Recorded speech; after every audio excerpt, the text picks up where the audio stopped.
என் பேர் செல்லக்கண்ணு, நாகேஷ் செல்லக்கண்ணு அப்படின்னு சொல்லுவாங்க. ஃபஸ்ட்டு நீங்கள் பார்த்துருப்பீங்க வடக்கு போதியார் அசத்த போதியார்.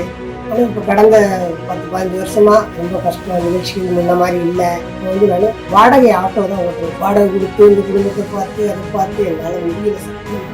மகாவிஷ்ணு குருஜி எங்கள் அப்பாவான்னு வச்சு கேட்குறேன். திடீர்னு பார்த்து எனக்கு ஒரு ஆட்டோ மட்டும் வாங்கி கொடுத்தீங்கன்னா ரொம்ப நன்றி.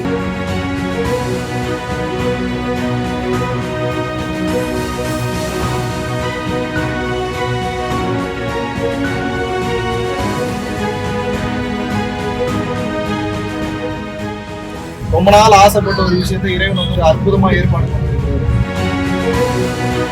நீங்களும் நல்லா இருந்து பல பேரையும் நல்லா வச்சுக்கணும்னு சொல்லி நான் எதிர்பார்க்கிறேன். சந்தோஷமா. எதுக்காகவும் கவலைப்படாதீங்க. நம்மளுடைய உழைப்பு என்றுமே வீண் போகாது. ஒரு மிக சிறந்த கலைஞனா மதுரை பெற்றெடுத்த அற்புதமான ஒரு கலைஞனா வந்து வந்திருக்கீங்க. இந்த புகழ் வந்து உலகத்துக்கும் பரவும். பல பேர் நல்லா வச்சிருக்கீங்க. கவலைப்படாது. நிறைய பேர்ட்ட உதவி கேட்டேன். அதுக்கான பலன் இல்லை. காலங்கள் கடந்துருச்சு. ஒரே ஒரு ஃபோன் பண்ணுங்க. நிஜமாக சொல்கிறேன், சத்தியமாக ஒரு ஃபோன் பண்ணேன். எனக்கு என்னென்ன வேணும் அப்படின்னு கேட்டேன். சின்னதாக ஒரு ஆட்டோ கொடுத்தா என் குடும்பம் நல்லாயிருக்கும். உங்கள் பேரை என்னன்னு சொல்லி குலசாமியாக நினச்சி உங்களை கேட்குறேன். இப்போ ஒரு குலசாமியாக நினச்சி உட்கார வச்சுருக்கேன். அதுக்கு அந்த ஆண்டை ஆசீர்வாதம் பண்ணணும்.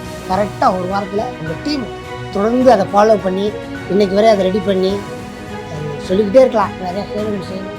அவங்க மென்மேலும் நல்லா இருக்குன்னு சொல்லி அண்ணன் வந்து எனக்கு நன்றி சொன்னாரு. அது நான் எனக்கு உண்டான நன்றியா பார்க்கல. முதலில் இறைவனுக்கு நன்றி. இறைவன் அனுமதி கொடுக்காமல் இந்த உலகத்துல எதுவுமே நடக்காது. முதல்ல இறைவனுக்கு நன்றி. இரண்டாவது, இவருடைய சூழ்நிலையை தெரிந்து கொண்டவுடன் உடனே அதற்கு உதவ முன்னே வந்த பரம்பொருள் யோகிகளுக்கும் பரம்பொருள் குடும்பத்தாருக்கும் இந்த நேரத்தை நன்றியை சொல்ல கடமைப்பட்டுட்டேன். எதிர்பார்ப்பு இல்லாமல் நாம் செய்யக்கூடிய தான தர்ம செயல். இப்போ நம்ம ஒரு ஆட்டோ வாங்கி கொடுக்குறோம்னா நமக்கு ஏதாவது புண்ணியம் கிடைச்சிருமா? நம்ம இதுல வந்து ஒரு ஃப்ரிட்ஜ் வாங்கி கொடுக்குறோம்னா நமக்கு ஏதாவது இறைவன் அருள் செஞ்சிருவார் அப்படின்னு நினைக்க கூடாது.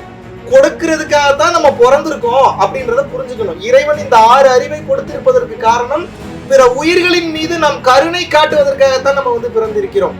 நான் முன்னாடியே சொன்னேன், நான் வரணும்னு அவசியமே இல்லை, ஆட்டோ ரெடி ஆயிடுச்சு, நீங்க வந்து வாங்கிக்கங்க அப்படின்னு சொன்னதுக்கு இல்ல நீங்க தான் நேர்ல வந்து கொடுத்தாங்கன்னு சொல்லி ஒத்த காலில் நிறுத்தாப்புல. இவ்வளோ சூழ்நிலைகளுக்கும் இடையில இமிடியேட்டா எனக்கு ஒரு 4 to 5 hours தான் டைம் இருக்கு. அது மாதிரி டைம் இல்லை. ஸோ அதனால இமிடியேட்டா ஃப்ளை பேக் பண்ணி இங்கே வந்து ஸோ அண்ணனுக்கு இந்த ஆட்டோவை வந்து நம் சார்பாக கொடுத்து விட்டு மீண்டும் இப்போ சென்னை வந்து கிளம்பி போறேன். ஒரு அற்புதமான வாய்ப்பை இறைவன் நமக்கு கொடுத்ததில் இருக்கிறார். இவரை போல எல்லாரும் நல்லா இருக்குன்னு சொல்லி இறைவனை பிரார்த்திப்போம்.